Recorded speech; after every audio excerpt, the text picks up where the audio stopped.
Vamos a platicar la segunda parte que habíamos platicado hace 15 días sobre el nacer de nuevo, que esa fue la primera parte.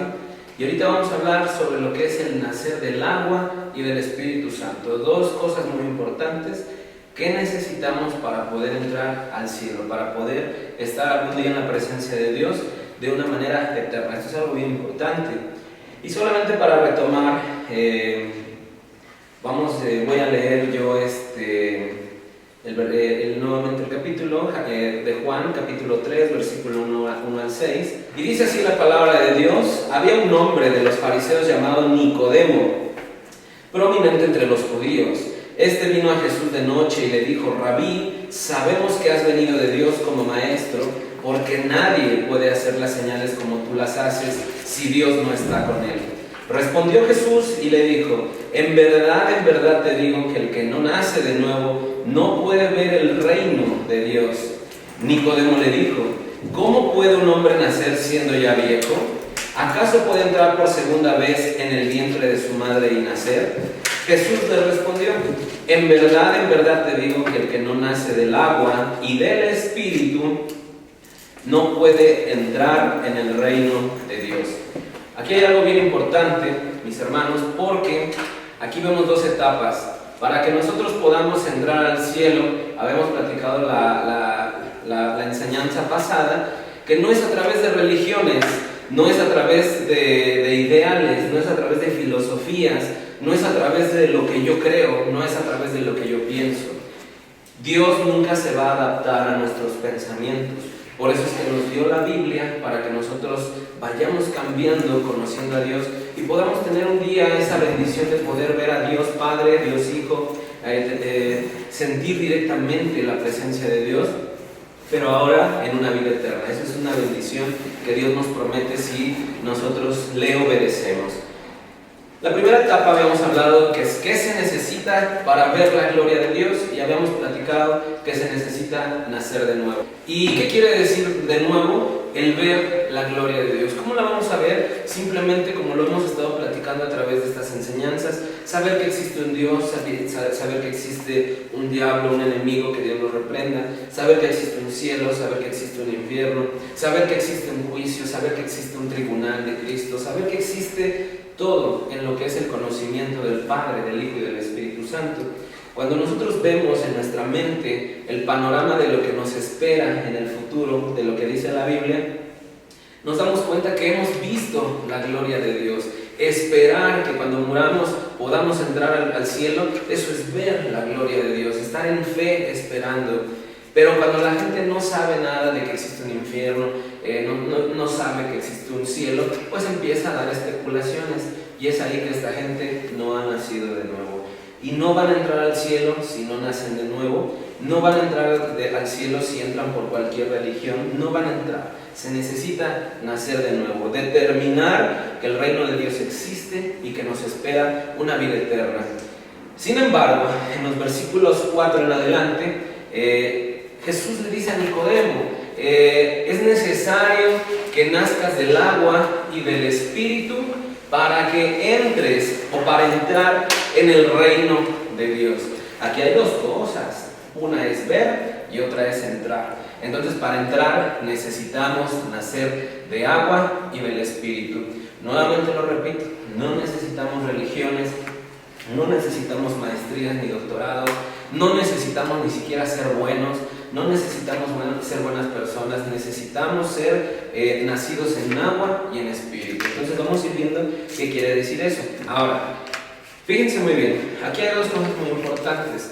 Vemos a Nicodemo, que es una persona docta en la palabra de Dios, era un gran sacerdote, un gran eminente en la palabra de Dios, y tenemos al Hijo de Dios, conocedor, aquel que comparte, que vive la palabra de Dios. Entonces, aquí vemos un choque importante. Nicodemo le dice al Señor, en la primera pregunta le dice, me encuentro, la perdí por acá, allá. ¿Cómo puede un hombre nacer siendo ya viejo? Esto es algo muy importante, porque les comentaba al inicio que no, ahorita les voy a pedir que no leamos como tal la Biblia, lo vamos a contar rapidísimo, porque hay muchos versículos que van a estar de por medio en esta predicación. Entonces ahorita les voy a pasar la enseñanza. Entonces fíjense muy bien, la primera pregunta dice, ¿cómo un hombre viejo puede nacer de nuevo? Y fíjense muy bien lo que dice en 2 Corintios 4:16. Este es un versículo bien importante, yo lo voy a leer. Dice, por tanto, no desfallezcamos, antes bien, aunque nuestro hombre exterior va decayendo, sin embargo nuestro hombre interior se renueva día a día. Aquí vemos en el apóstol Pablo le dice a la iglesia de los Corintios, no desfallezcan, nosotros el cascarón, la piel, los huesos, los músculos se van envejeciendo, pero no desfallezcan porque el hombre interior va rejuveneciéndose día a día, el hombre espiritual, el hombre interno. Entonces aquí Nicodemo, en comparación a lo que dice el apóstol Pablo, aquí Nicodemo estaba viendo todo desde el punto de vista natural, la filosofía, la fisiología, la biología. Voy envejeciendo. ¿Cómo es posible que tengo que volver a nacer para entrar al reino de Dios? Entonces Pablo aquí dice, ¿saben qué? No es lo físico, sino es en lo espiritual, en lo que tenemos que ir rejuveneciendo. Había una película de Brad Pitt que nació siendo chiquito, bebé, y envejeció muy rápido, ¿verdad? O era al revés, ¿no? Que nació siendo viejito y se fue rejuveneciendo. Bueno, así tenemos que ser, nacer viejitos, pero conforme pase el tiempo tenemos que ir siendo cada vez bebés espiritualmente para poder volver a nacer de nuevo, ¿verdad? Entonces aquí es algo bien importante.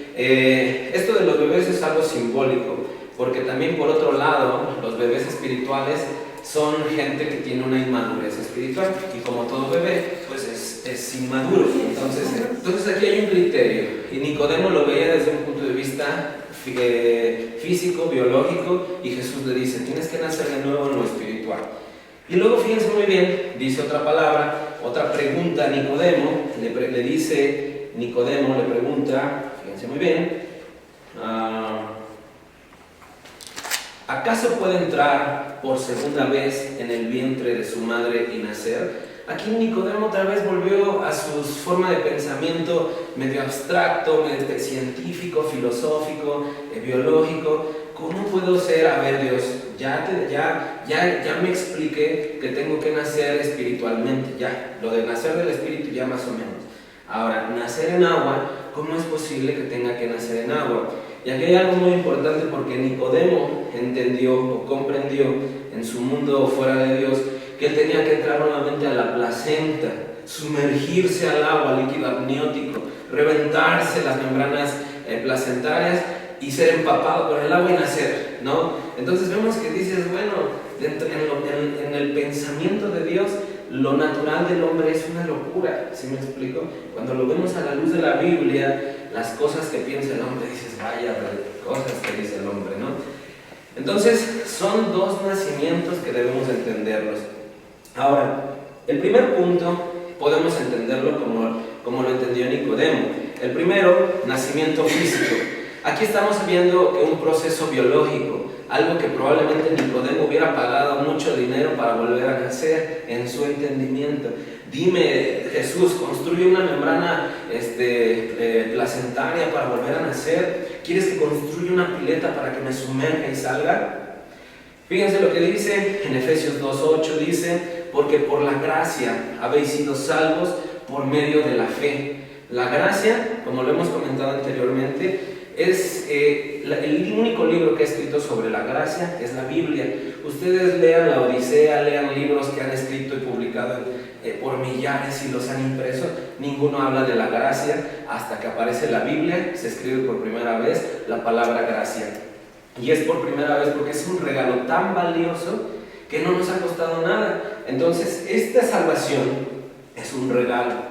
Nicodemo, que seguramente en su mente quería pagar, seguramente quería hacer cosas, pero la palabra de Dios dice que por gracia habéis sido salvos por medio de la fe, y esto no es de vosotros, sino es de don de Dios, no por obras para que nadie se gloríe. O sea, que por más que quieran hacer buenos, por más ofrendas, por más diezmos, por más donativos, por más todo lo que quieran hacer, no se va a poder entrar al reino de Dios por obras. Es que yo soy buena gente, pues eso es una obra, no vas a entrar al reino de Dios por buena gente. Entonces aquí vemos algo muy importante. La primera forma en que podemos ver este nacimiento en lo natural es un nacimiento biológico, que en su entendimiento de Nicodemo estaba totalmente errado. El segundo nacimiento es a través de la palabra de Dios, que para nacer de nuevo no es por obras, no es por algo físico. El segundo elemento que hay que ver cómo hay que nacer de nuevo en agua es a través de lo que es el creer en Cristo y a través de lo que dice la palabra de Dios. Esto es algo bien importante porque lo explica el mismo libro de Juan, capítulo 7, del 37 al 38. Al final yo les voy a pasar o ya están en internet por quien quiera esta enseñanza, las notas. Y fíjense muy bien, y dice: y el último día, el gran día de la fiesta, Jesús puesto de pie, perdí el renglón, exclamó en alta voz diciendo: ¿alguno tiene sed? Que venga a mí y beba.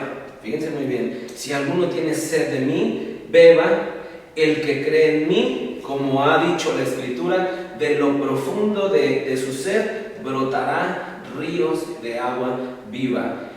Aquí nos está diciendo que tenga sed de ¿qué? No nos está hablando de algo físico, sino una sed de justicia, una sed de amor, una sed de tantas cosas que están pasando. Si estuviéramos nosotros ahí en el Medio Oriente y el bombazo, tendríamos sed de justicia. Dios mío, ten justicia de mí, porque yo ni tengo ni picho ni cacho con problemas políticos y están sufriendo mi familia, ¿no? Hay muertos donde quiera. Bueno, pues aquí está hablando de una sed especial. Tienes una sed por injusticias de los patrones, una injusticia por tu familia, por una injusticia porque te robaron, una injusticia.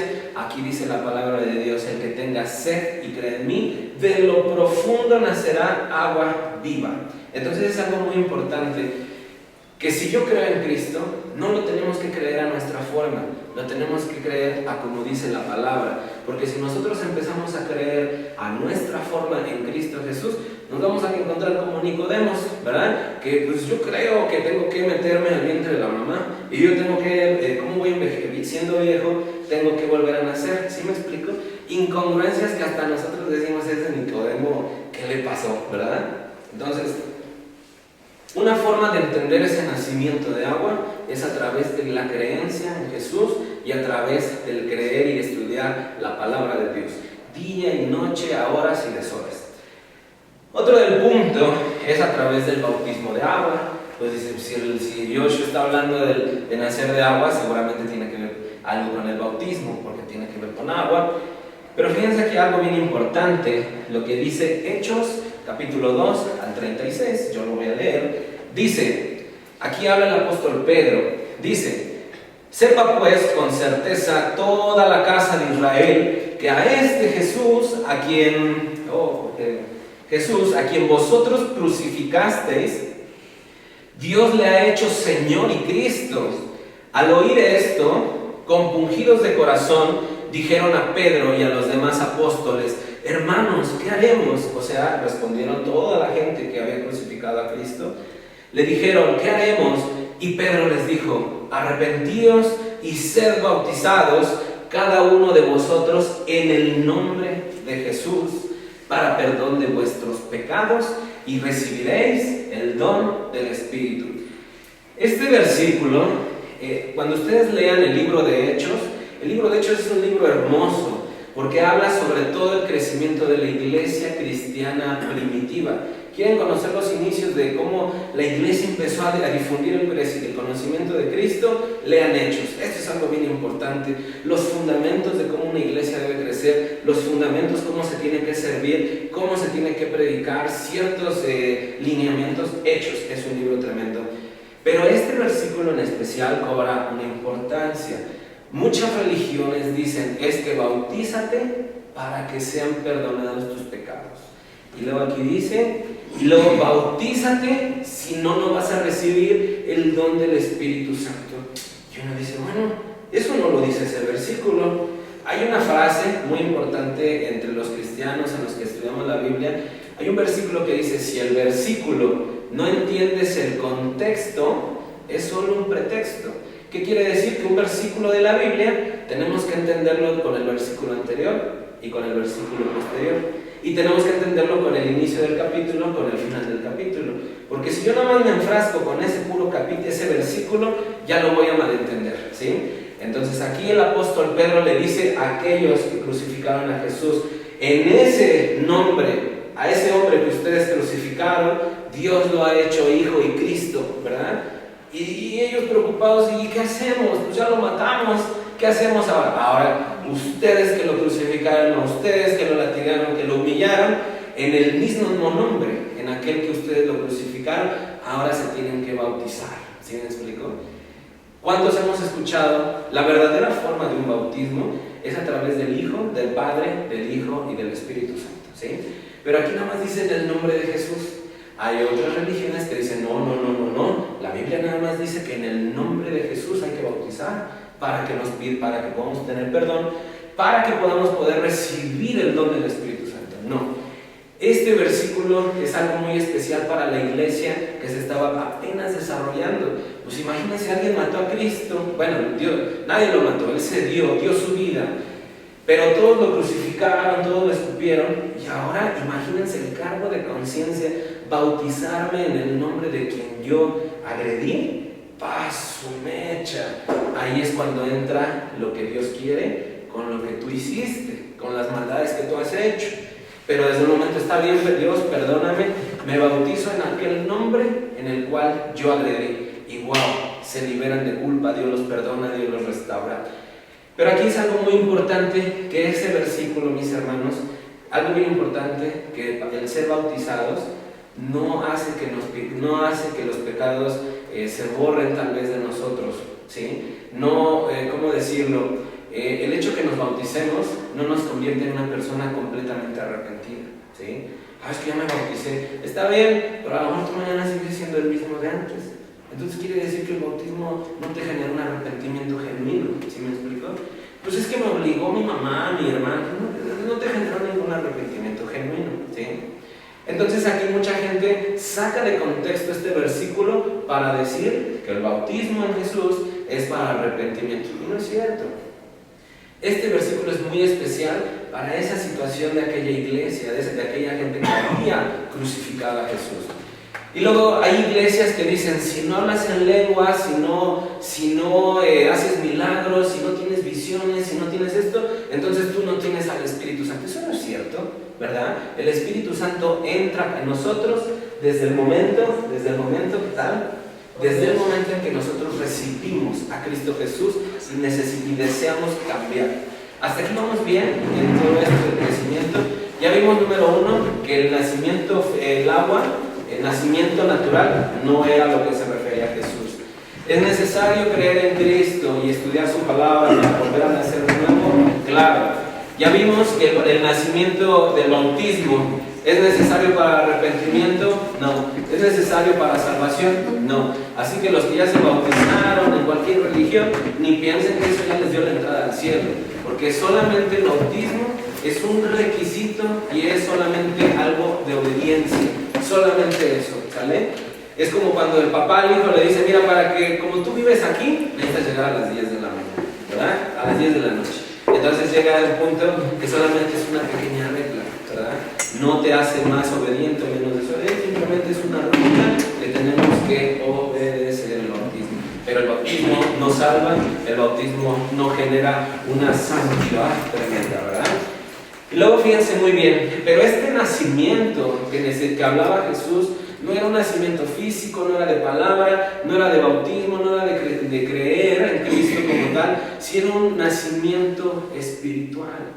Esto es algo bien importante, porque la palabra de Dios hace referencia a Cristo como el segundo Adán. Y tú dices: ahora suena a Narnia esto, ¿verdad? Pero no, el segundo Adán es Cristo. Pero entonces, ¿quién fue el primer Adán? Pues fue el que nació, que fue creado de Adán y Eva. ¿Pero por qué hace referencia y en diferentes tiempos? Porque dice la Biblia que Adán, él escuchaba a Dios, lo veía, pensaban igual, eran super brothers. Pero llegó un punto que Adán pecó, desobedeció a Dios, y entonces Adán era un ser 100% espiritual, porque en lo espiritual él podía oír, él podía ver, él podía sentir a Dios, sentir su presencia a cada instante de todo el día, ¿verdad? Pero Adán peca y su espíritu muere, se apaga.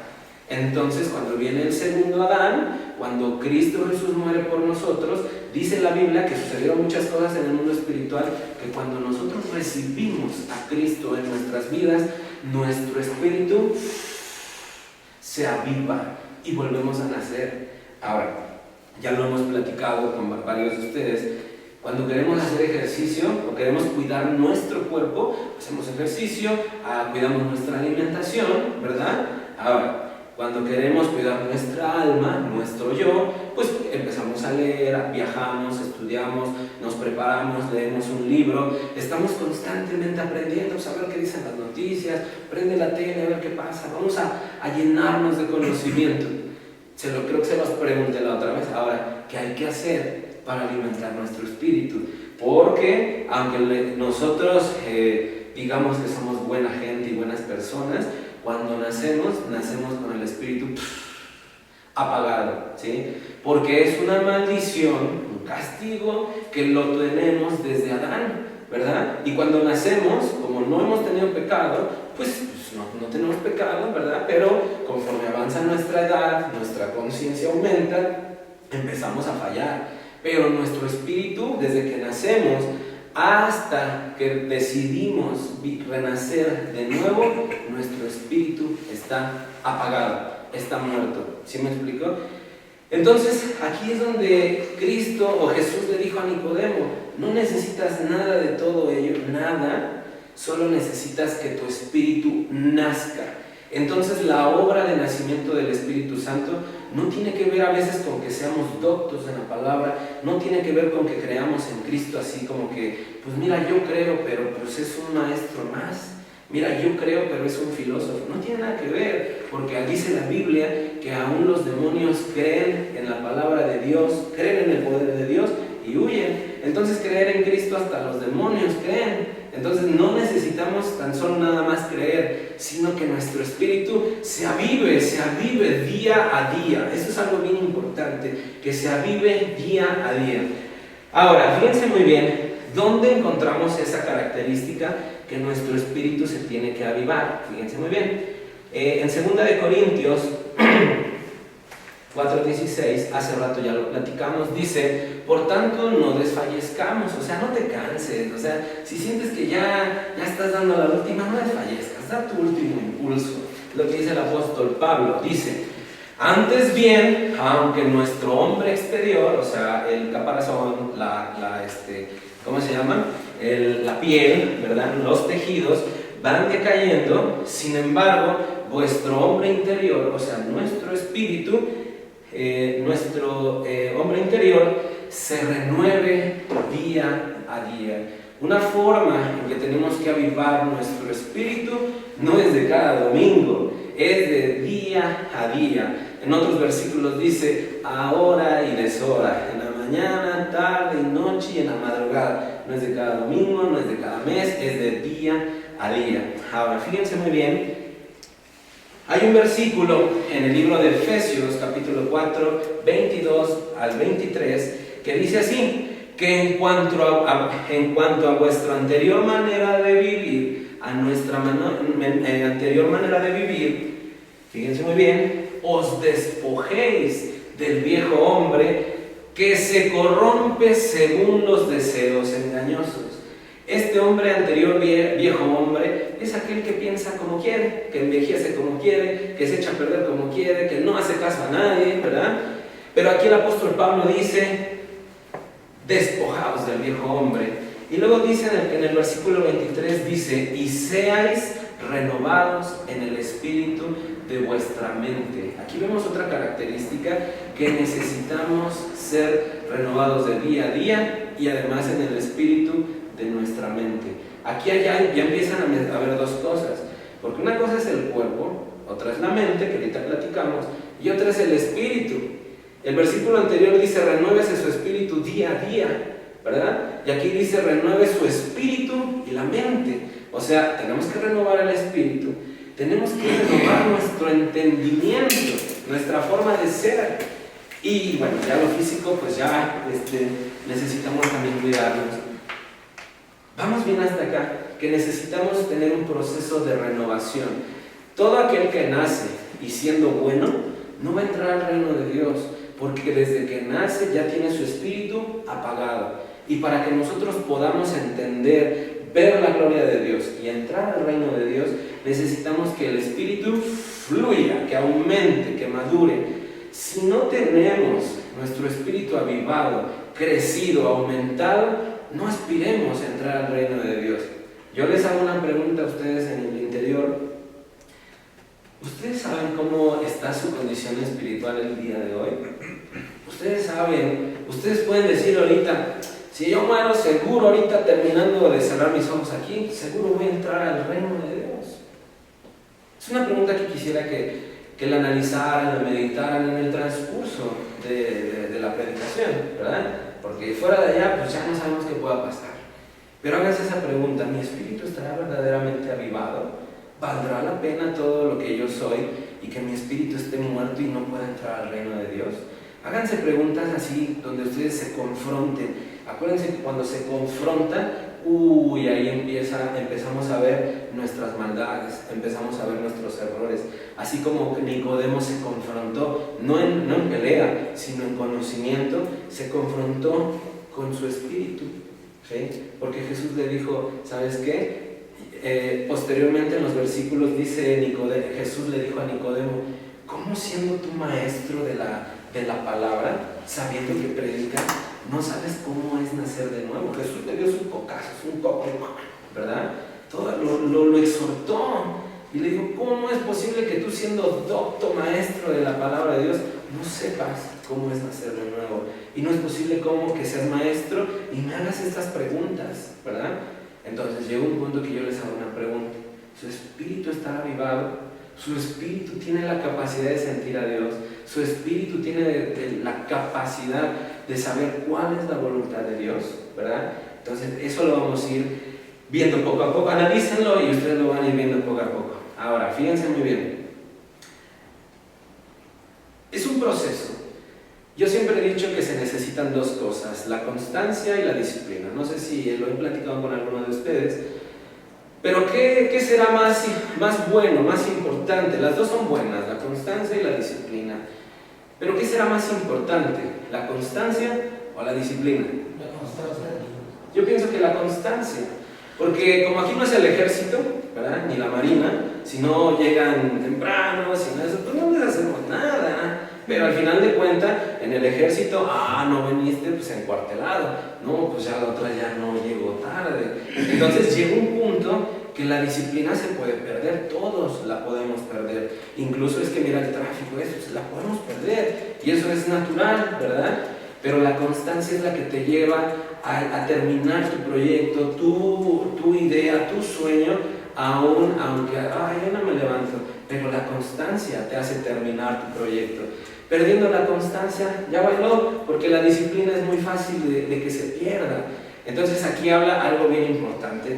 Para desarrollar esos dos elementos necesitamos trabajar nuestro espíritu, pero también nuestra mente en conjunto. Y fíjense lo que dice la primera de Pedro, capítulo 1, versículo 4 al 11.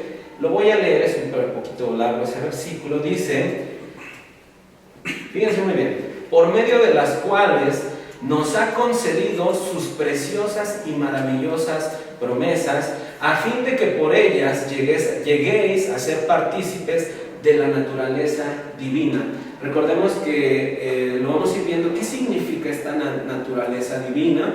Cristo cuando murió, o Jesús cuando murió como hombre, su cuerpo se echó a perder en esos 3 días, estuvo muerto en el sepulcro. Pero cuando Él resucitó al tercer día, tuvo una naturaleza divina, capaz de atravesar puertas, capaz de subir y bajar, en un segundo ir de aquí hasta el tercer cielo. O sea, es una naturaleza divina, que si yo les digo, vayan ustedes a la luna sin protección, pues nadie regresa vivo. Entonces, para que podamos atravesar todo ese universo y llegar un día al cielo, debemos de tener una naturaleza divina, ¿sí? Porque yo no me imagino a una velocidad de la luz sin casco y voy a estar así en el viento y moviéndose las mejillas.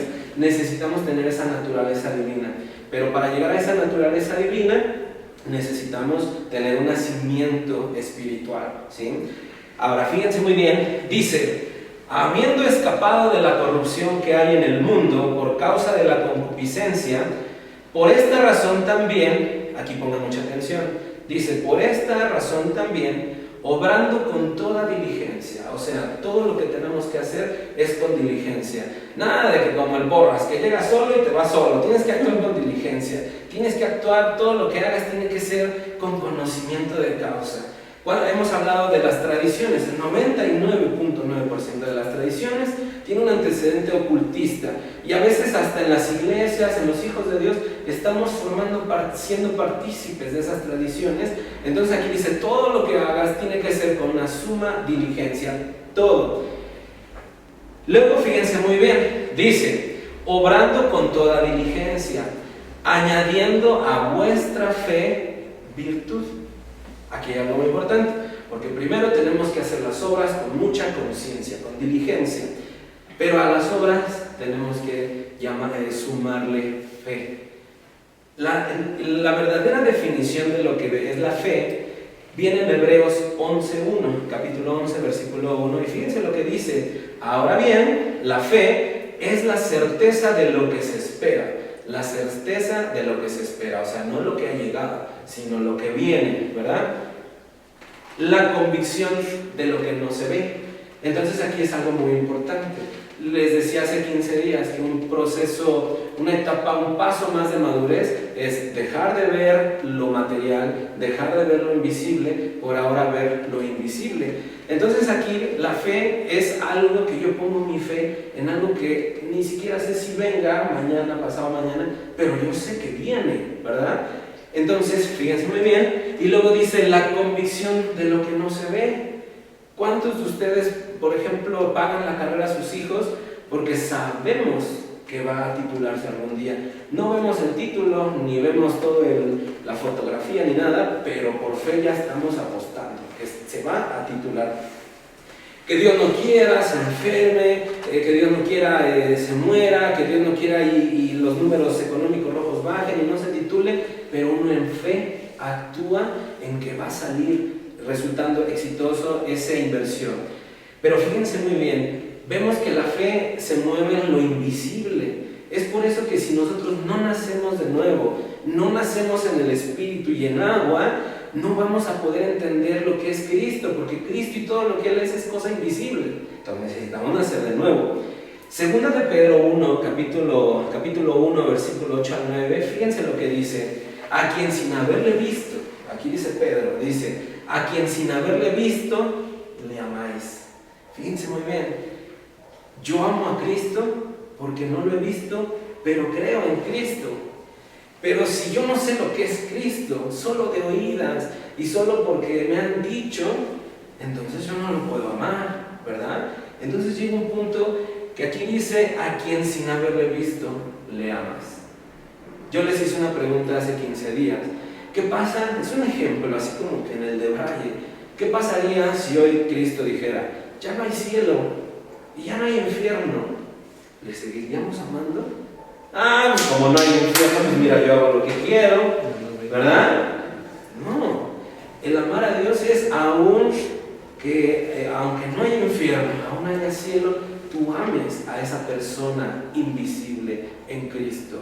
Los apóstoles, hemos platicado en algunas otras predicaciones, que de todos los apóstoles que Cristo estuvo instruyendo y levantando iglesias, de todos, solo el apóstol Juan murió como viejito. O sea, de viejito, perdón, no como viejito, sino de viejito, ¿verdad?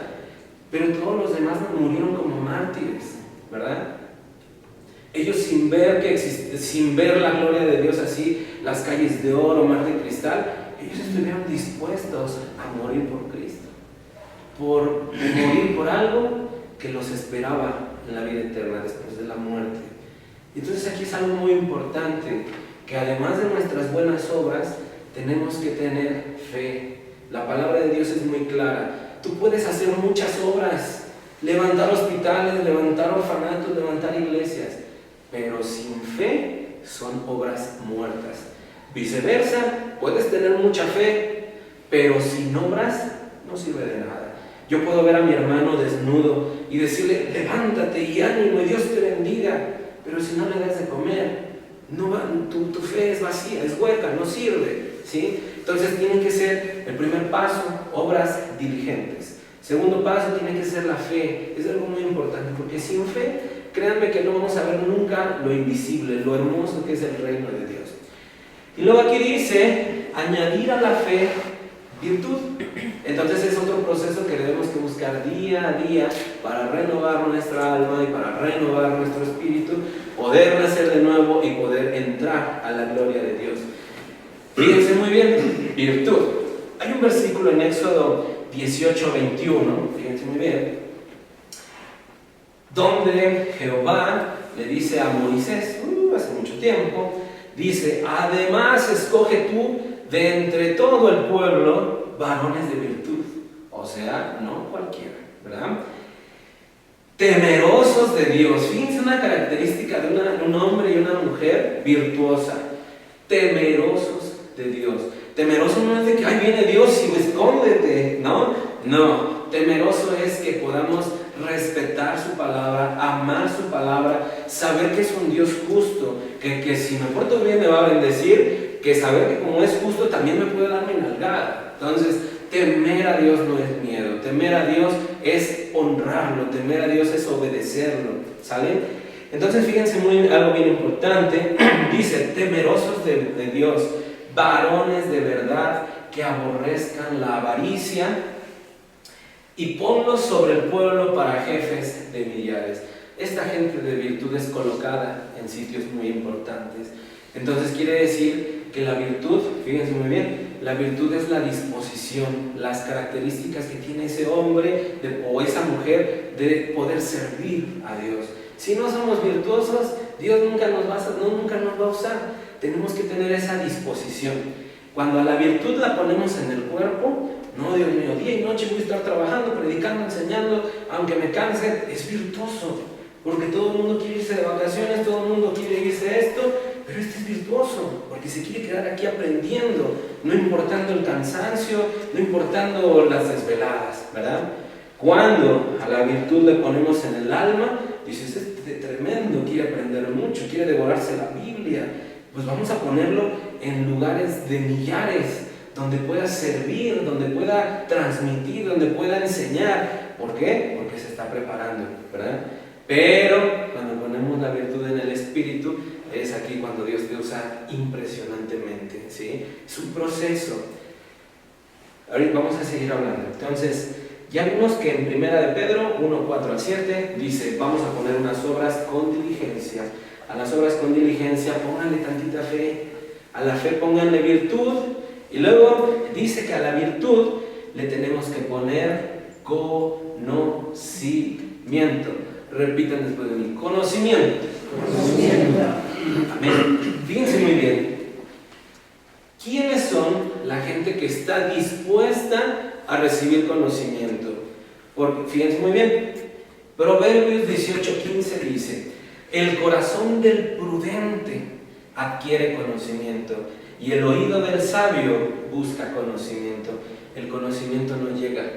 Dice, el corazón del prudente adquiere conocimiento. O sea, paga el precio del conocimiento. Adquiere. No de que me llegó, ¿verdad? De que, yo aquí me pongo el libro en la almohada. No, hay que pagar el precio. Adquiere. Y dice, y el oído del sabio busca conocimiento. Entonces es algo muy importante que hay que buscarlo, hay que pagar el precio para recibir ese conocimiento. Aquí es algo muy importante, porque a veces el adquirir conocimiento y no crecer en lo espiritual puede ser un grave problema. Eso sí, ¿verdad? Vamos a ver por qué. Miren, en 2 de Corintios 10:5 dice, porque las armas de nuestra contienda, o sea, con lo que nos vamos a defender, fíjense muy bien, no son carnales. O sea, yo no voy al gimnasio para pelear con un demonio, yo no voy al gimnasio para entrar en lucha espiritual, guerra territorial, yo no voy a ir al gimnasio, porque nuestras armas para eso no son carnales, sino son espirituales. ¿Sí? ¿Sí? Ahora fíjense muy bien, dice, sino poderosas en Dios para la destrucción de fortalezas. Una fortaleza son pensamientos, ideales, son formas de pensar que ya son así como que tienen raíces hasta el centro de la tierra, que ya es difícil que convenciendo, ya no es difícil destruir esas fortalezas. Pero aquí dice la palabra de Dios que nuestras herramientas son poderosas para destruir fortalezas, pensamientos que hemos adquirido a través de la historia, lo que pasa que yo he sufrido de chiquito, lo que pasa que yo la vida me trató y por eso soy así, y ahora me obedeces, chamaco. No, tenemos que destruir fortalezas. ¿Con qué? Con las armas que no son carnales y poderosas en Dios. Destruyendo especulaciones. Pues yo creo que quiso decir esto, yo creo que el otro. Debemos de tener cuidado de especular, porque esas especulaciones puede ser una pequeña rendijita para que Satanás entre a nuestra vida y pueda generar pecado, pueda generar maldición en nuestras vidas. Esos pequeños comentarios tenemos que erradicarlos. Por eso es un proceso de madurez espiritual, no es a veces de un día para otro, no lo es. Ahora fíjense muy bien. Luego dice, destruyendo fortalezas, destruyendo especulaciones y todo razonamiento altivo que se levanta en contra del conocimiento de Dios. ¿Cuántas veces hemos encontrado esa famosa frase de que, mira, yo no hablo ni de política, ni de religión, ni de fútbol, porque entramos en problemas? Pues es que eso, en verdad, cuando alguien comparte la palabra de Dios con conocimiento, con amor, cuando Dios lo respalda, inmediatamente no tiene por qué haber confrontación, sino, como dicen, se me olvidó, Timoteo 3:16, dice la palabra de Dios es para exhortar, para redarguir, regañar, todo, pero no es para pelear, no es para debatirla, es para enseñar, para edificar la nueva iglesia de Cristo, que la iglesia somos nosotros somos templo del Espíritu Santo. Entonces llega un punto que si nosotros empezamos a conocer de la Biblia, es que yo sé de la Biblia y de la historia y esto, pero no crece tu espíritu, esas fortalezas, esas especulaciones, esos comentarios, todos los vas a usar a tu conveniencia. Entonces es algo muy importante, que el conocimiento tiene que ir conforme al crecimiento espiritual. Porque si no, vamos a regresar a lo que dice la Biblia, que aquellas personas que hablan, y los grandes teólogos y los grandes doctorados en teología, que hablan cosas muy bonitas, investigadores, van a ser como címbalos resonantes. ¿Qué quiere decir? Suenan bonito, entonas una buena canción, ¿verdad? Pero por dentro están huecos, ¿verdad? Entonces no tenemos que ser huecos, tenemos que llenarnos del Espíritu Santo, madurar, crecer. Luego, fíjense muy bien, ya para concluir, vamos a faltar los puntos muy rápidos. Dice luego dice a la virtud conocimiento y al conocimiento dominio propio. Qué cosa tan fuerte, Dios mío, nos estás enseñando hoy del dominio. En 2 de Timoteo 1:17 dice, porque no nos ha dado un espíritu de cobardía. ¿Quién dice esto? Dios. No nos ha dado un espíritu de cobardía, fíjense muy bien, sino de poder, de amor y de dominio propio, ¿verdad? Hoy es que yo le tengo miedo a pararme en público. Dios no te dio un espíritu de cobardía. Es que a mí me da miedo a predicar en las calles. Dios no te da un espíritu de cobardía. Es que a mí me da miedo compartir la palabra. Dios no te da un espíritu de cobardía. Es que a mí me da miedo que la gente me diga que si soy hijo de Dios me van a sacar de la familia. Pues Dios no te puso un espíritu de cobardía, sino de poder, de amor y de dominio propio. Ahora, aquí hay dos cosas, dos versículos muy interesantes. Se acordarán en el libro de Daniel, en el profeta Daniel. El profeta Daniel, dice la Biblia, se propuso en su corazón no contaminarse de los alimentos que servía en Babilonia, el rey de aquellos entonces. Él se propuso y le dijo al jefe de los meseros, nada más tráeme esto, esto y esto, ¿sí? y él decidió no contaminarse. No quiso carnitas, no quiso nada de eso, solamente dijo, tráeme esto, porque yo no me voy a contaminar en ello.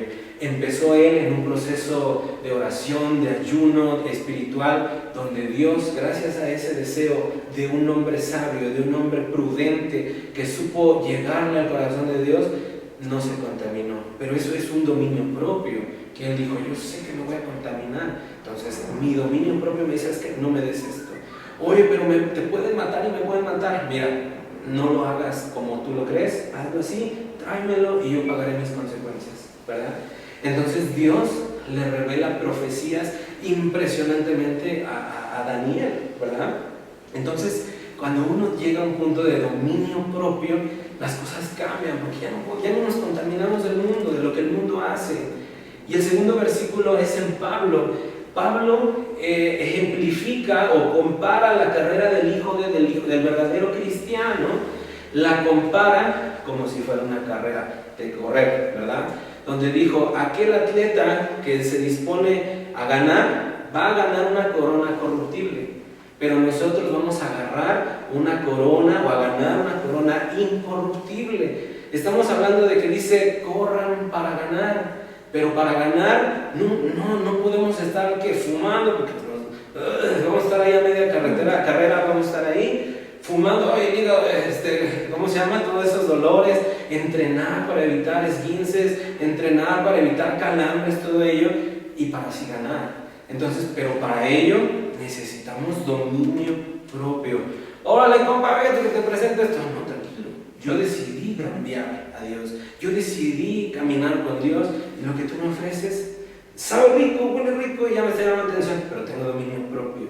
Esto es algo bien importante, porque a veces la falta de dominio propio es lo que nos hace caer. Adquirimos sabiduría, conocimiento, adquirimos todo ello, pero a la hora del dominio propio, oh Dios mío, soy débil y perdóname y no me dejes caer en tentación, ¿verdad? Hasta pedimos perdón por adelantado, pero al final de cuentas, no, tenemos que ser el dominio propio, porque parte de ese dominio propio aviva nuestro espíritu. Por eso en los versículos anteriores dice, despójense del viejo hombre, no traigan la cola ahí que alguien que les pise la cola, dicen la cola, ¿verdad? Que no haya cola que les pise. Entonces no, tenemos que despojarnos todo, como la serpiente, ¿verdad? Cambia de piel, así tenemos que ser, cambiar, pero ahora nuestro espíritu, totalmente nuevo, totalmente renovado. Ahora, el siguiente, duele, cuando yo lo leí me dolió, pero fíjense muy bien, en Primera de Pedro, continuando con el versículo principal, entonces dice, al dominio propio, perseverancia, lo que platicábamos, seguir avanzando, que si hay un dardo, seguir, que hay una piedra, brincarlo, que hacer un monte, rodearlo, brincarlo o atravesarlo, como sea, pero seguir adelante. Luego a la perseverancia, piedad, ser bondadosos, ser un espíritu piadoso, ¿verdad? Que podamos dar de lo nuestro, no de lo que nos sobra, ver por gente mal y pues, ayudarlos, ¿verdad? Porque ahorita vamos a leer un versículo tremendo. Y luego fíjense muy bien, a la piedad, fraternidad. Esto es algo muy importante. Hay varios tipos de amores. Hay un amor agape, hay un amor fraternal, ¿verdad? El amor agape, algún día vamos a platicar qué es el amor de Dios, es el amor incondicional. El amor fraternal pues, es el que es con los hermanos, que no me importa la situación, el nivel, el género, todo, yo te amo en el amor de Cristo. Pero el amor agape es aquel que nos da Dios a través de su Hijo, por toda su gracia. Entonces fíjense muy bien, en la fraternidad, en Primera de Pedro 3:8, capítulo 3, versículo 8 al 11, yo solo voy a leer un fragmento, dice, sed todos de un mismo sentir, o sea, en familia, en iglesia, en la célula, en todo, sean de un solo sentir, compasivos, fraternales, misericordiosos, de espíritu humilde. Dios mío, ya íbamos tan bien hasta el dominio propio y ahora viene fraternidad. Y luego dice, no devolviendo mal por mal. O sea que si te dicen algo, pues ahorita me las pagas. No, tenemos que hasta cierto punto tolerar, aguantar. Porque yo les hago una pregunta, ¿quién somos nosotros para que si el mismo Señor Jesucristo se quedó callado, no abrió su boca para salvarnos por amor. ¿Quién somos nosotros para hacer justicia mano a mano? ¿Quién somos? Si el mero Rey de Reyes y Señor de Señores, Él decidió callarse, no defenderse, no decir, ¿sabes qué? Pues aquí los dejo y ahí rásquense como puedan. Por amor, Él se quedó callado. Entonces aquí dice, no devolver mal por mal. Entonces, como dice, cobrarse a lo chino, ¿verdad? Si tú me la haces, tú me la pagas, ojo por ojo, diente por diente. Eso bórrenlo de su mente. ¿Por qué? Porque la palabra de Dios, veíamos la vez pasada, en el tema del juicio final, dice la Biblia, mía es la venganza. Entonces dice, Dios mío, pues ahí te lo dejo, ahí tú encárgate, pero no de que encárgate y dale su merecido, porque el Señor Jesús, cuando lo estaban crucificando y estaba a punto de entregar su espíritu, Él dijo, perdónalos porque no saben lo que hacen. Esteban, que fue el primer mártir de que habla la palabra de Dios, y también viene en Hechos, él le predicó a los fariseos, a los escribas, y oye, estos cuates estaban encendidos porque dicen, ¿cómo sabe más que nosotros? Y les empezaba a regañar, exhortar y lo apedrearon. Y él, cuando lo estaban apedreando, dice la Biblia que él vio al cielo y vio cómo las nubes se abrían y vio a Jesús que se estaba levantando. O sea, él vio, antes de su muerte, vio a Cristo en su trono. Y ahí él dijo, Padre, perdónalos porque no saben lo que hacen. Dejarle las cosas a Dios, pero también pedir perdón por ellos, ¿sí? Y por nosotros también. Entonces aquí vemos que la fraternidad es algo fuerte, porque al final de cuentas sí nos pega. O sea, sí tenemos que ser lo más humanos posible, lo más espiritual. Y ya para graduarnos como personas espirituales, necesitamos, fíjense muy bien, ya es para graduarnos. Dice, a la piedad, fraternidad, y a la fraternidad, amor. Amor es lo que se necesita para graduarnos. Si no hay amor, fue una carrera tronca, carrera mocha, y no hay así como avivamiento. Y de amor, que ahorita lo voy a retomar, fíjense, bueno, vamos directo al amor. En el libro de Primera de Juan, si ustedes quieren saber lo que es el verdadero amor de Dios, lean el capítulo de Primera de Juan. Todos los Juanes que vienen en la Biblia, léanlo, porque habla del amor de Dios, ¿verdad? El apóstol Pablo habla sobre bases cristianas. El apóstol Juan habla sobre bases amorosas de lo que debe ser el cristiano. Santiago habla los lineamientos de cómo ser. Cada uno de los apóstoles nos dan cierta forma de lo que debemos de ser para crecer espiritualmente. Y Juan me gusta porque habla de lo que es el amor. Pero en Colosenses lo escribió el apóstol Pablo, dice, y sobre todas estas cosas, o sea, fe, bondad, piedad, buenas obras, virtud, todas, dice Colosenses. Y de todas estas cosas, vestidos de amor, que es el vínculo de la unidad. Eso es algo bien importante. Pues dice, suena más fácil de amar y el vínculo de la unidad, pero no. Veamos, ahora en 1 de Juan 4:7, dice, amados, amémonos unos a otros, porque el amor es de Dios, y todo el que ama es nacido de Dios. Si nosotros amamos, ya nacimos de Dios. El nuevo nacimiento de agua, el nuevo nacimiento de espíritu. Y dice, y el que ama es nacido de Dios y conoce a Dios. Ok, ya tienes dominio propio, ya tienes fe, ya tienes prudencia, ya tienes todos estos que hablamos. ¿Conoces a Dios? ¿Ya amas a todos tus prójimos? Amar a Dios es conocer a Dios. Entonces si dices, no, pues como que yo me quedé en virtud, bueno, te falta un proceso para seguir avivando lo que dice la Biblia, crecer día a día en el Espíritu. Y lo más importante, fíjense muy bien, unos versículos adelante dice, en 1 de Juan 4:20 dice, y si alguno dice, fíjense muy bien, si alguno dice, yo amo a Dios, y aborrece a su hermano, fíjense bien, si alguno dice, yo amo a Dios, pero aborreces a tu hermano, es un mentiroso, así lo dice Juan. Porque el que no ama a su hermano, ¿verdad? Y no hermano de sangre, sino al hermano en Cristo. Es que ese hermano de la iglesia me cae re gordo. Pues ese es tu hermano que tienes que amar. Dice, el que no ama a su hermano, a quien ha visto. O sea, yo me cae gordo ese hermano, ya lo has visto, ya lo estás viendo, pues te cae mal, pero fíjense muy bien. Al que no ama a su hermano, a quien ha visto, no puede amar a Dios a quien no ha visto. Entonces es algo muy importante: amas a Dios y aborreces a tu hermano. No puedes amar a alguien que no has visto, sabiendo que al que ves estás odiando y aborreciendo, ¿verdad? Por eso les digo, esta es la maestría, este es el título del doctorado, ¿verdad? El amar a Dios, el amar a todos nuestros prójimos, todos nuestros hermanos. Maridos, aman a sus esposas. Ese ya es un mandamiento de cajón. Ese es aparte de este, ¿verdad? Entonces llega un punto que además ese ya es de cajón, es de faul. Aparte tenemos que amar a todos nuestros prójimos, todos, ¿sí? Y la última parte del versículo dice: pues de esta manera os será concedida ampliamente la entrada al reino de Dios, de nuestro Señor y Salvador Jesucristo. Amén. Todo esto necesitamos para que se nos haga entrar a la puerta. Y esa puerta que era chiquita, ahora dice la palabra de Dios, dice: será concedida ampliamente la entrada, ampliamente. Ya no va a ser esa puerta de que entra por la puerta angosta, donde te vas a raspar y te vas a caer, pero hay victoria al final. No, ya no. Aquí va a ser ampliamente la entrada al reino eterno de nuestro Señor y Salvador Jesucristo. Ustedes me dirán: bueno, esto suena como a muchos años, ¿verdad? Como a 5 años. ¿Y qué pasa si me muero mañana? ¿Qué pasa si Cristo viene en 15 días? ¿Qué pasa si algo pasa, un terremoto y en 2 años? Fíjense muy bien.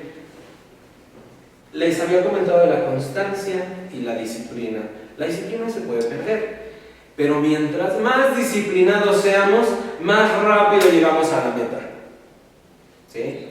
Tú puedes tardarte 30 años en cambiar por la falta de disciplina, pero la constancia te hizo llegar a 30 años. Pero la disciplina se hace un catalizador para una reacción tan hermosa que es la madurez espiritual. Ahora, uno puede decir: oye, ¿y el ladrón en la cruz? ¿El ladrón en la cruz qué pasó? Porque él no vivió ni hizo nada de esto, ni nada. ¿Por qué está en el cielo? ¿Por qué le fue abierta la puerta ampliamente? Porque primeramente, cuando él murió, hay unos libros que son históricos, por ejemplo Josefo, que son historiadores de aquellos entonces, ¿verdad? Libros apócrifos que dicen que estos 2 ladrones que estaban en la cruz eran tremendos, eran de lo peor, en verdad, tremendos. Lo más triste es que pusieron allá a nuestro Señor Jesucristo ahí al lado de ellos, como un criminal de lo peor, ¿verdad? Pero dice la Biblia, de la historia, que el que recapacitó, él comprendió, él vio que, porque imagínense, Jesucristo generó una polémica, una fama tan impresionante que era difícil no hablar de él o escuchar de él. Pero imagínense, el ladrón, él seguro dijo: pues si no robo, no come mi familia. Entonces se dedicó a robar. Lo agarran, lo prenden, lo encarcelan, lo crucifican, pero él ya estaba escuchando de Dios. Era difícil no hablar de Dios, de escuchar de Cristo. Entonces llegó un punto que él en la cruz le dijo al otro, porque el otro le dijo: ¿saben qué? Si eres hijo de Dios, demuéstralo. Bájate tú, sálvate tú y a nosotros, y demuestra que eres el Hijo de Dios. Este no comprendió el plan divino de la muerte de Cristo, pero el otro sí comprendió. O sea, nació de nuevo en ese momento. Dijo: mira, casi le dijo: cállate, porque tú y yo sí merecíamos ese lugar. Pero él, el inocente, él vio la gloria de Dios en ese momento, viendo que ya estaba en las últimas, y dijo: tú eres el Hijo de Dios, y acuérdate de mí cuando estés en el paraíso. Cuando él dijo eso, todo ese proceso de piedad, todo ese proceso de virtud, todo ese proceso de fe, todo ese proceso de amor se consumió en ese segundo, porque le dijo: tú eres ese, yo creo que tú eres ese. Si lo hubieran bajado, seguramente él hubiera caminado en voluntad con Dios tremendamente, porque él en ese momento volvió a nacer. ¿Sí me explico? Volvió a nacer y él en ese momento se le fue abiertas las puertas al cielo. Él no fue ni cristiano, él no fue ni católico, ni mormón, ni masón, no fue nada. No estudió la Biblia, no se bautizó, no hizo nada. pero él en ese momento recibió lo que yo anhelo, lo que yo quiero que ustedes anhelen, que es poder ver esa puerta inmensamente abierta cuando nosotros estemos en la otra vida. No quiero que moramos todavía, pero sí quiero que estén ustedes conmigo ahí en el paraíso. Entonces es algo muy importante, que no podemos aspirar, querer el trono, estar en la gloria de Dios si no hemos pasado por este proceso. ¿Por qué? Porque dice la palabra de Dios. Fíjense muy bien lo que dice la palabra. Dice, pues de esta manera os será concedida ampliamente la entrada al reino eterno de nuestro Señor y Salvador Jesucristo. Vamos a orar.